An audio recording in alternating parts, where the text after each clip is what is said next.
ನಮಸ್ಕಾರ. ರಿವ್ಯೂ ಚಾನಲ್ಗೆ ಸ್ವಾಗತ. ನಾನು ಸೌಖ್ಯ ಗಾಂವ್ಕರ್. ರಾಜ್ಯ ರಾಜಕಾರಣದಲ್ಲಿ ಬಹುದೊಡ್ಡ ಬದಲಾವಣೆಯನ್ನ ತರಬಲ್ಲ, ಲೋಕಸಭಾ ಚುನಾವಣೆ ಹೊತ್ತಲ್ಲಿ ಬಿಗ್ ಟ್ವಿಸ್ಟ್ ಕೊಡಬಲ್ಲಂತಹ ಒಂದು ಬೆಳವಣಿಗೆ, ಸಿದ್ದರಾಮಯ್ಯನವರ ಅಚ್ಚರಿಯ ನಿರ್ಧಾರ, ಕೈ ಒಳಗಡೆನೆ ಕಂಪನ ಸೃಷ್ಟಿ ಮಾಡ್ತಿರೋದು. ಇದು ಯಾವ ಆಯಾಮ ಪಡ್ಕೊಳ್ಳುತ್ತೆ ಅಂತ ಹೇಳೋದಕ್ಕಾಗಲ್ಲ. ಬಿಜೆಪಿಗೂ ಕೂಡ ಇದು ಬಹುದೊಡ್ಡ ಅಸ್ತ್ರವಾಗಬಹುದು. ಆದರೂ ಇಷ್ಟೆಲ್ಲ ದೊಡ್ಡ ಮಟ್ಟದಲ್ಲಿ ಪರಿಣಾಮ ಆಗುತ್ತೆ ಅಂತ ಗೊತ್ತಿದ್ದು ಕೂಡ ಸಿದ್ದರಾಮಯ್ಯನವರು ಬಹುದೊಡ್ಡ ಹೆಜ್ಜೆಯನ್ನ ಇಡೋದಕ್ಕೆ ನಿರ್ಧಾರ ಮಾಡ್ದಂಗೆ ಕಾಣಿಸ್ತಾ ಇದೆ. ಏನದು ಬಿಗ್ ನ್ಯೂಸ್ ಅಂತ ಇಡ್ತಾ ಇದ್ದೀವಿ. Exclusive report. ಮಿಸ್ ಮಾಡಿದ್ರೆ ನಮ್ಮ ಚಾನಲ್ನ ಸಬ್ಸ್ಕ್ರೈಬ್ ಮಾಡಿ, ಹಾಗೆ ನಿಮ್ಮ ಅಭಿಪ್ರಾಯ ಕಮೆಂಟ್ ಮಾಡ್ತೀನಿ. CS ವೀಕ್ಷಕರೇ, ಲೋಕಸಭಾ ಚುನಾವಣೆಗೆ ತಯಾರಿ ಶುರುವಾಗಿದೆ. ಕಾಂಗ್ರೆಸ್ನ ಒಳಗಡೆ ಬಣಜಗಳ ಜಟಾಪಟಿ ಜೋರಾಗಿದೆ.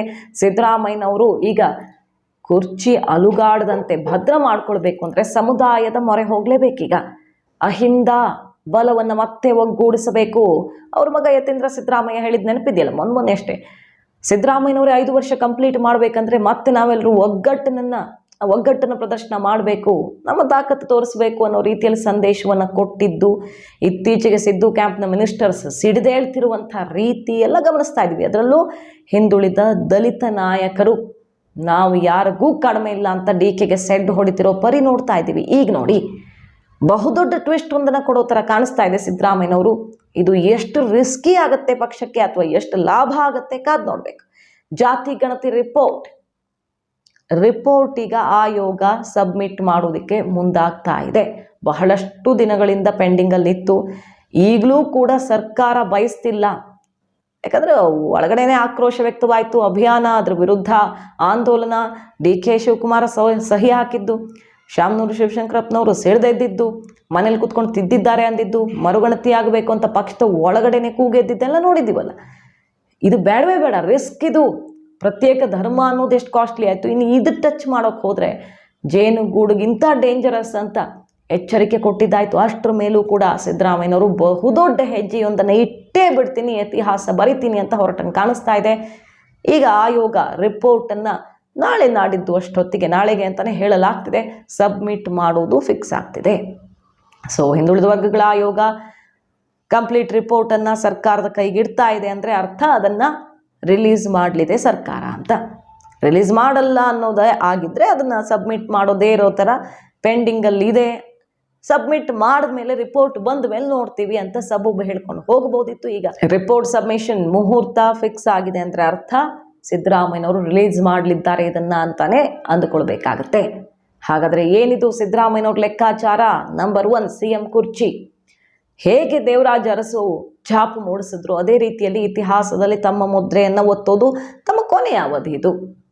ತಾನೂ ಕೂಡ ಅಹಿಂದ ಚಾಂಪಿಯನ್ ಆಗಿ ಮರೆಯದಂತಹ ಒಂದು ಪುಟವನ್ನು ಬಿಟ್ಟು ಹೋಗಲೇಬೇಕು ಅಂತ ನಿರ್ಧಾರ ಮಾಡಿದ್ದಾರೆ. ಎಲ್ಲರ ವಿರೋಧದ ನಡುವೆಯೂ ಅನ್ನೋದು ಸ್ಪಷ್ಟವಾಗ್ತಿದೆ. ಹಾಗೆ ಇಷ್ಟೆಲ್ಲ ಮಾಡಿದ ಮೇಲೆ ಒಬ್ಬ ಅಹಿಂದ ನಾಯಕನನ್ನು ಟಚ್ ಮಾಡಿದ್ರೆ ಎಷ್ಟು ಕಾಸ್ಟ್ಲಿ ಆಗ್ಬೋದು ಪಕ್ಷಕ್ಕೆ? ರಾಹುಲ್ ಗಾಂಧಿ ಅವರ ದೊಡ್ಡ ಅಸ್ತ್ರ ಇದು. ಪಂಚರಾಜ್ಯ ಚುನಾವಣೆಯಲ್ಲಿ ಸೋಲಾದ ಮೇಲೂ ಕೂಡ ಬಿಡ್ತಾ ಇಲ್ಲ. ಜಾತಿ ಗಣತಿ, ಅಹಿಂದ ಅಂದರೆ ಹಿಂದುಳಿದ ದಲಿತ ನ್ಯಾಯ ಸಿಗಬೇಕು ಅನ್ನುವಂತಹ ರಿಸರ್ವೇಷನ್ ವಿಚಾರವನ್ನು ರಾಹುಲ್ ಗಾಂಧಿ ಅವರು ಬಿಡ್ತಾ ಇಲ್ಲ. ಖರ್ಗೆ ಅವರು ಕೂಡ ಇದರ ಪರವಾಗಿ ಬ್ಯಾಟ್ ಬೀಸ್ತಿದ್ದಾರೆ. ಸೊ ಹೈಕಮಾಂಡ್ ಸಂಪೂರ್ಣವಾಗಿ ಇದರ ಪರವಾಗಿದ್ದಂಗಾಯ್ತಲ್ಲ. ಅಂಥದ್ದೊಂದು ಬಹುದೊಡ್ಡ ಹೆಜ್ಜೆಯನ್ನು ಸಿದ್ದರಾಮಯ್ಯನವರು ಇಟ್ಟರೆ, ಜಾತಿ ಗಣತಿ ರಿಪೋರ್ಟ್ ರಿಲೀಸ್ ಆದರೆ ಆ ಕೆಲಸ ಮಾಡಿದ ಮುಖ್ಯಮಂತ್ರಿಯನ್ನು, ಒಬ್ಬ ಅಹಿಂದ ನಾಯಕನನ್ನು, ಒಬ್ಬ ಹಿಂದುಳಿದ ವರ್ಗಗಳ ಚಾಂಪಿಯನನ್ನು ಅಷ್ಟು ಸುಲಭವಾಗಿ ಟಚ್ ಮಾಡೋಕ್ಕಾಗಲ್ಲ. ನಾಳೆ ಕುರ್ಚಿಯಿಂದ ಇಳಿಸ್ಬಿಡ್ತೀವಿ ಅಂತ ಹೋದರೆ ಕಾಂಗ್ರೆಸ್ಗದು ದೊಡ್ಡ ಕೆಟ್ಟ ಹೆಸರನ್ನೇ ತಂದು ಕೊಡಬಹುದು. ತಪ್ಪು ಸಂದೇಶವನ್ನು ರವಾನಿಸೋದ್ರಲ್ಲಿ ಅನುಮಾನವೇ ಇಲ್ಲ. ಇಂಥದ್ದೊಂದು ಬದಲಾವಣೆಗೆ ನಾಂದಿ ಹಾಡಿದಂಥ ಸಿದ್ದರಾಮಯ್ಯನವ್ರಿಗೆ ಕಾಂಗ್ರೆಸ್ ಅನ್ಯಾಯ ಮಾಡ್ತು ಅನ್ನೋದು ಇತಿಹಾಸವಾಗಿ ಉಳಿದು ಬಿಡುತ್ತೆ. ಸೊ ಟಚ್ ಮಾಡೋಕ್ಕಾಗಲ್ಲ. ರಕ್ಷಾ ಕವಚವನ್ನು ನಿರ್ಮಾಣ ಮಾಡ್ಕೊಳ್ತಿರೋ ಥರನೂ ಕಾಣಿಸ್ತಿದೆ ಸಿದ್ದರಾಮಯ್ಯನವರು ಈ ಜಾತಿ ಗಣತಿ ಅನ್ನುವಂತಹ ವಿಚಾರದ ಮೂಲಕ. ಈ ಮೂಲಕ ಲೋಕಸಭಾ ಚುನಾವಣೆಯಲ್ಲಿ ಪಕ್ಷಕ್ಕೆ ಅನುಕೂಲನೂ ಆಗಬಹುದು, ಹಾಗೆ ರಿಸ್ಕೂ ಆಗಬಹುದು. ಮೇಲ್ವರ್ಗಗಳು ಕಾಂಗ್ರೆಸ್ನ ವಿರುದ್ಧ ಸಿಡಿದೆದ್ರೆ ಅಹಿಂದ ಮತ ಮತ್ತಷ್ಟು ಸಾಲಿಡ್ ಆಗಿ ಕೈ ತೆಕ್ಕೆಗೆ ಬೀಳೋದಕ್ಕೆ ಅನುಕೂಲವೂ ಆಗಬಹುದು. ಅದೇನೇ ಆಗಲಿ, ಸಿದ್ದು ಕ್ಯಾಂಪ್ನ ಪ್ರಮುಖರಿದ್ದಾರಲ್ಲ, ಸತೀಶ್ ಜಾರಕಿಹೊಳಿ, ಮಹದೇವಪ್ಪ, ಬೇರೆ ಬೇರೆ ನಾಯಕರು, ಅವ್ರಿಗೆಲ್ಲ ಬಲ ಬಂದಂತಾಗುತ್ತೆ. ಅವ್ರದ್ದೆಲ್ಲ ಒತ್ತಾಯ ಇದೆ. ಹಿಂದುಳಿದ ವರ್ಗಗಳಿಗೆ ನ್ಯಾಯ ಕೊಡುವಂತಹ ಮೀಸಲಾತಿ ಇನ್ನಿತರ ವಿಚಾರಗಳಲ್ಲಿ ನ್ಯಾಯ ಕೊಡುವಂತಹ ಈ ರಿಪೋರ್ಟ್ ಬರಬೇಕು ಅಂತ ಒತ್ತಡ ಇದೆಯಲ್ಲ, ಅವ್ರಿಗೆಲ್ಲ ಒಂದು ಬಹುದೊಡ್ಡ ಬಲವನ್ನು ಕೊಟ್ಟಂಗಾಗುತ್ತೆ. ಸಿದ್ದು ಕ್ಯಾಂಪ್ಗೆ ಬಲ ಬರುತ್ತೆ.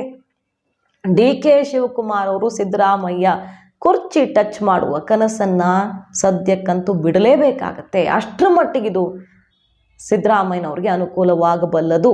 ಬೇರೆ ಎಲೆಕ್ಷನ್ ಮೇಲೆ, ಜನರ ಮೇಲೆ, ಮೇಲ್ವರ್ಗಗಳ ಮೇಲೆ ಏನು ಪರಿಣಾಮ ಬೀರುತ್ತೆ ಅನ್ನೋದನ್ನು ಕಾದು ನೋಡಬೇಕು. ಒಟ್ಟಿನಲ್ಲಿ ಸಿದ್ದರಾಮಯ್ಯನವರು ಅತಿ ದೊಡ್ಡ ಹೆಜ್ಜೆಯನ್ನು ಇಡೋದಕ್ಕೆ ಹೊರಟಿದ್ದಾರೆ.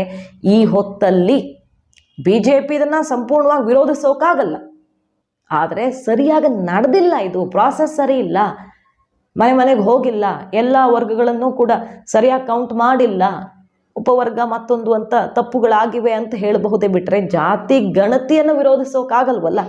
ಸೊ BJP ಇದನ್ನು ಸಿಕ್ಕಾಪಟ್ಟೆ ಅನುಕೂಲಕ್ಕೆ ಬಳಸ್ಕೊಳ್ಳೋಕ್ಕೂ ಆಗಲ್ಲ, ಅದು ನೆಗೆಟಿವ್ ಆಗುತ್ತೆ BJPಗೆ. ಹಾಗಾಗಿ ಸಿದ್ದರಾಮಯ್ಯನವರ ಈ ನಡೆ ಈಗ ರಾಜ್ಯ ರಾಜಕಾರಣದಲ್ಲಿ ಬಹುದೊಡ್ಡ ಟ್ವಿಸ್ಟ್ ಒಂದನ್ನು ಕೊಡೋ ಥರ ಕಾಣಿಸ್ತಾ ಇದೆ.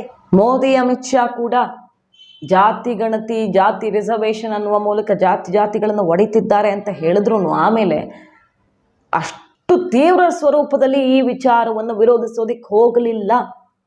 ಆಯಿತು, ನಾವು ಮುಂದಿನ ದಿನಗಳಲ್ಲಿ ನೋಡೋಣ ಅನ್ನೋ ರೀತಿಯಲ್ಲಿಯೇ ಬ್ಯಾಲೆನ್ಸ್ ಮಾಡುವಂಥ ಪ್ರಯತ್ನ ಕೇಂದ್ರದಿಂದನೂ ಆಗ್ತಾ ಇದೆ. ಸೊ ರಾಜ್ಯದಲ್ಲಿ BJPಗರು ಒಂದು ರೀತಿಯಲ್ಲಿ ಕಟ್ಟಿಗೆ ಸಿಲುಕಬಹುದು. ಅಹಿಂದ ಮತಗಳು ಸಾಲಿಡ್ ಆಗಿ ಕಾಂಗ್ರೆಸ್ಗೆ ಹೋಗೋದನ್ನು ತಡೆಯೋಕೆ ಹಿಂದುಳಿದ ದಲಿತ ಮತಗಳನ್ನು BJP ಕಡೆ ಸೆಳೆಯೋದಕ್ಕೆ ಒಂದು ಸವಾಲಂತೂ ಆಗತ್ತೆ. ಸಿದ್ದರಾಮಯ್ಯನವರ ಈ ಅತಿ ದೊಡ್ಡ ಮಾಸ್ಟರ್ ಸ್ಟ್ರೋಕ್ DK ಶಿವಕುಮಾರ್ ಅವ್ರಿಗೋ, BJPಗೋ, ಅಥವಾ ತಮಗೆ ತಾವು ದೊಡ್ಡ ರಿಸ್ಕನ್ನು ತಂದುಕೊಳ್ತಾರೋ ಕಾದು ನೋಡಬೇಕು. ಮಾಹಿತಿ ನಿಮ್ಗೆ ಇಷ್ಟ ಆಗಿದ್ರೆ ಮಿಸ್ ಮಾಡಿದ್ರೆ ನಮ್ಮ ಚಾನಲ್ನ ಸಬ್ಸ್ಕ್ರೈಬ್ ಮಾಡಿ, ಹಾಗೆ ನಿಮ್ಮ ಅಭಿಪ್ರಾಯ ಕಮೆಂಟ್ ಮಾಡಿ ತಿಳಿಸಿ. Thank you.